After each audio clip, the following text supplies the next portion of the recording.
शिवसेना नेते अशोक धुडी यांची तब्बल 10 दिवसाच्या नंतर अपहरण आणि हत्येचा प्रकार जो आहे हा उघड झालेला आहे आणि काल त्यांचा मृतदेह जो आहे हा भिलवाड गुजरात राज्यातील भिलवाड या परिसरातल्या एका बंद पडलेल्या खदानीमध्ये त्यांच्या गाडीसह सापडलेला आहे।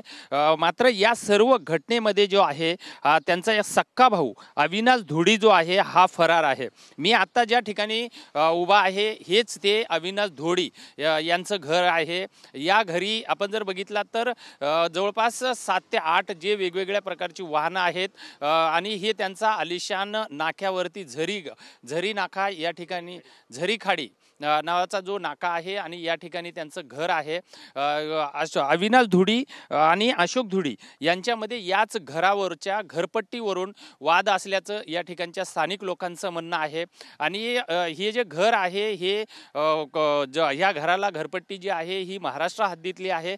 आणि आपण जर या ठिकाणी बाजूला जर बघितलात तर मी माझ्या कॅमेरामॅनना रवीला सांगेल, रवी हा जो रस्ता आहे हा रस्ता महाराष्ट्र आणि गुजरात सीमेचा हा रस्ता आहे आणि या रस्त्यावरून या साईडला जर बघितलं तर ही गुजरात हद्द लागते असं इथल्या स्थानिकांचं म्हणणं आहे आणि ह्या साईडला जर बघितलं तर महाराष्ट्राची हद्द लागते असं इथल्या स्थानिकांनी आपल्याला सांगितलेलं आहे। आणि हे जे घर आहे अविनाश धुडी यांचं घर जे आहे हे महाराष्ट्र हद्दीमध्ये लागलेलं आहे। त्याच्यामध्ये जो अशोक धुडी जो आहे अशोक धुडीने हे घर गुजरातच्या हद्दीमध्ये आहे अशी तक्रार वारंवार प्रशासनाकडे केली होती आणि त्यामुळे ह्या दोघा भावांमध्ये मोठ्या प्रमाणामध्ये 10 वर्षापासून वाद निर्माण झालेला होता। यांच्या कुटुंबियांनी अनेक वेळा हा वाद मिटवण्याचा सुद्धा प्रयत्न केला होता, मात्र हा वाद काही मिटलेला नाहीये आणि त्याच घरपट्टी या वादातून ही हत्या आणि अपहरण झाला असल्याचं या ठिकाणच्या स्थानिकांचं म्हणणं आहे। माझ्यासोबत या ठिकाणच्या वेवजी ग्रामपंचायतचे उपसरपंच आहेत। काय सांगणार तुम्ही, नेमका हा प्रकार काय आहे? हा नेहमी ह्यांचा तोच वाद होता। जिथं आपण उभे आहेत ना, हा घर जो आहे हा गुजरातला आहे जो महाराष्ट्राला आहे, महाराष्ट्रामध्ये वेवजी ग्रामपंचायतच्या हद्दीत आणि ह्याच्या पलीकडे गुजरातची हद्द आहे। आणि नेहमी हा आमच्या ग्रामपंचायतला तक्रार करायचाच असतो की ही घरपट्टी आहे ही तुम्ही रद्द करावा। पण ह्यांचं परत तक्रारी BDO कलेक्टर CO पर्यंत काहीतरी ह्यांचे तक्रारी गेलेल्या आहेत। परत आमच्याकडे लेटर पण आलेले होते पंचायत समितीवरून की हे घरपट्टी रद्द करावं असं म्हणून, पण काय ह्यांना 2-3 वेळा आम्ही पण समज पाठवलं होतं पण काय जबाब वगैरे ह्यांचा आलंच नव्हता। नेहमी वाद करायचा असतो पण ह्यांच्यावर काय नेहमी 2-3 वेळा ह्यांनी अटॅक पण केलेला। अविनाश नेमका अविनाश करायचा काय, अविनाशचा नेमका बिझनेस काय होता? हा दारू माफिया पूर्ण तालुक्यामध्ये, आमच्या तलाठी तालुक्यामध्ये दारूच सप्लाय करायचा। सेल्वास आणि हा खानवेल डुप्लिकेट दारू।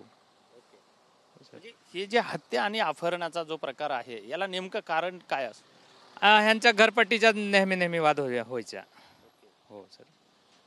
काका तुम्ही काय सांगणार एकंदरीत कशा पद्धतीनं हा वाद होता? आता ही काल त्यांचा मृतदेह सापडलेला आहे। हेच वाद आहे ना, लोकांची घरपट्टी ह्या काय सांगतो असो काय हा गुजरातमध्ये जागा आहे असं करून हे लोक वर्ज टाकतो, पण हा घरपट्टी यांची रद्द करायसाठी काय ह्यांनी अर्ज टाकलं होतं। काय आम्हाला हे घर गुजरातला आहे सगळं त्यांनी अर्ज टाकून ना हा त्याच्यामुळे हे लोकांचा वादविद होता जास्त। म्हणजे ही आत्ताच्या कालचा जो प्रकार उघड झाला याच्यामध्ये अशोक धुडींचे आज काल मृतदेह मिळालेला आहे, नेमका हा टोकाचं पाऊल कसं असतं? दारूमध्येच सगळं झालं ते दारूमध्येच झालं। हा काय सांगणार तुम्ही एकंदरीत ह्या सगळ्या प्रकाराकडे? ते घरपट्टीचेच आहे त्यांचं म्हणणं। घरपट्टीवरून तो तक्रार करायचा ना तेव्हापासून त्यांना घुसाले असेल, त्यांनी काय पण करले असेल असं तेव्हा तसेच आम्हाला म्हणते आहे ते असं ते सांगतात। काय ते सांगितलं ना ते लोकांना, पण असेच काय ते घटना करतात त्याच्यावरून त्याच्या काही आलं असेल त्यांच्या मनात असंच काही आम्हाला पण वाटते। सरपंच म्हणजे हा जो वाद केवळ घरपट्टीचाच आहे आणि 2 ह्याचा आहे काय, म्हणजे स्पष्ट असा काय म्हणून? तेच वाद आणि त्यांच्याकडे काय पैसा पण होता, दारू भरपूर सप्लाय करायचा, दिवसांनी 4-5 गाड्या आणायचा तो आणि पैसा पण होते आणि बाकीचे गावाचे मुलांना बोलून पार्ट्या करून हे ते करून चढवून त्यांचं ते आता तुमची गाववाल्यांची मागणी काय आहे? त्यांना फाशी व्हावी आणि घरवाल्यांना न्याय हवा. जोपर्यंत ह्यांना फाशी नाही होत ना तोपर्यंत आमचे संघर्ष चालू राहील.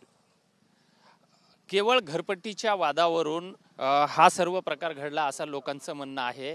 आणि अविनाश धुडी जो आहे हा अशोक धुडींचा सक्का भाऊ आहे. सध्या तो फरार आहे. पोलीस त्यांचा शोध घेत आहेत. या सर्व प्रकरणामध्ये जवळपास एकूण 4 आरोपी जे आहेत पालघर पोलिसांनी अटक केलेले आहेत आणि यामध्ये आणखी 3 आरोपी फरार आहेत. त्यामध्ये हा अविनाश धुडी एक आहे. पोलीस आता या सर्व घटनेचा तपास करत आहेत. गावकऱ्यांनी हा घरपट्टीवरला वाद प्रत्यक्षदर्शी सांगितलेला आहे. मात्र पोलीस तपासामध्ये या घटनेचं जेव्हा सखोल चौकशी होईल त्यानंतर मात्र खरी हत्या आणि अपहरणाचं कारण काय आहे हे स्पष्ट होणार आहे. व्हिडिओ जर्नलिस्ट रवी साखरकरसह विजय गायकवाड, TV9 मराठी, तलासरी.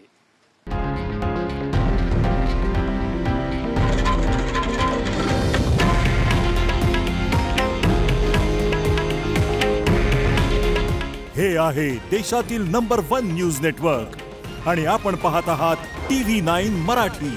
काळजी तुमची, हित महाराष्ट्राचं.